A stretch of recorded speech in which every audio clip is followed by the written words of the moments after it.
झारखंड में नगर निकाय चुनाव को लेकर सियासी सरगर्मी तेज हो गई है। 8 जनवरी को प्रदेश और जिला स्तर पर चुनाव की तैयारियों को लेकर बैठकों का दौर शुरू होने वाला है, लेकिन इससे पहले ही राजनीति गर्मा गई है। भारतीय जनता पार्टी ने नगर निकाय चुनाव को दलीय आधार और ईवीएम से करने की मांग को लेकर धरना प्रदर्शन की चेतावनी दी है। भाजपा का कहना है कि निष्पक्ष चुनाव और जनादेश की स्पष्टता के लिए दलीय आधार जरूरी है। वहीं इस मुद्दे पर भारतीय राष्ट्रीय कांग्रेस ने भाजपा पर करारा हमला बोला है। कांग्रेस नेताओं का आरोप है कि भाजपा 1 साल बाद अचानक निकाय चुनाव को लेकर जागी है और अब राजनीति कर रही है।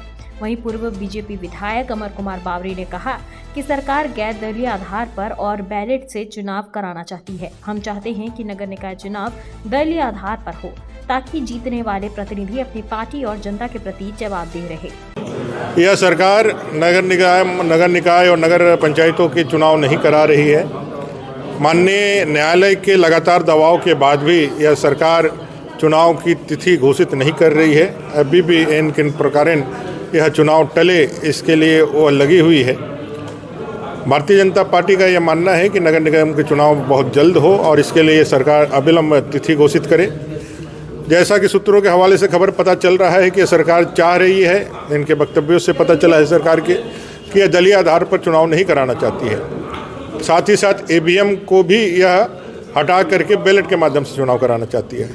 भारतीय जनता पार्टी इस मत के साथ कि यह चुनाव की तिथि अविलंब घोषित हो, चुनाव दलीय आधार पर हो और ईवीएम के माध्यम से हो, ताकि भ्रष्टाचार रहित एक अच्छे प्रशासन देने के लिए एक जवाबदेह नगर निगम के मेयर या फिर जो भी पदाधिकारी चुने जाते हैं उसको दलीय प्रतिबद्धता और दलीय जवाबदेही के साथ अंकुश रहे, ताकि वो अच्छे से कार्य कर सके। साथ ही साथ ईवीएम से चुनाव होने से फ्री एंड फेयर चुनाव संपादित किया जा सके। ये 3 मांगों को लेकर के हम 7 जनवरी को नगर निगम कार्यालय के समक्ष एक विशाल धरना देने जा रहे हैं। वहीं कांग्रेस के पूर्व प्रदेश अध्यक्ष राजेश ठाकुर ने भाजपा पर देर से जागने और चुनाव प्रक्रिया को कोर्ट के जरिए प्रभावित करने का आरोप लगाया। उन्होंने कहा कि भाजपा समय पर अपनी बात नहीं रखती। जब सरकार निकाय चुनाव को लेकर फैसला करती है तब भाजपा सोई रहती है, बाद में जागकर कोर्ट कचहरी के जरिए चुनाव रोकने की राजनीति करती है। नगर निकाय में भाजपा का जनाधार अब खत्म हो चुका है।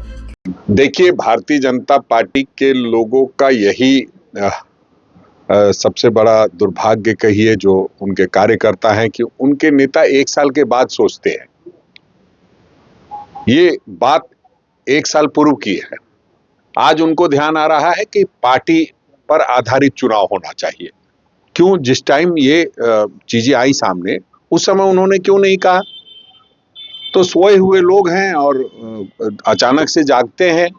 हमें लगता है कि जो एक मूल धारणा ये है कि पंचायत में जो गांव की सरकार बनती है उसमें बहुत दलगत भावना से ऊपर उठ करके लोग चुनाव लड़ते हैं। उसी तरह से नगर निकायों में भी इस तरह की व्यवस्था की गई है, तो हमें लगता है उसका स्वागत करना चाहिए और ये कोशिश करनी चाहिए बार बार। इनका काम यही है, कभी कोर्ट में ले जा करके नगर निकाय के चुनाव को लटका देंगे, कभी कोई आरक्षण के नाम पे लटका देंगे।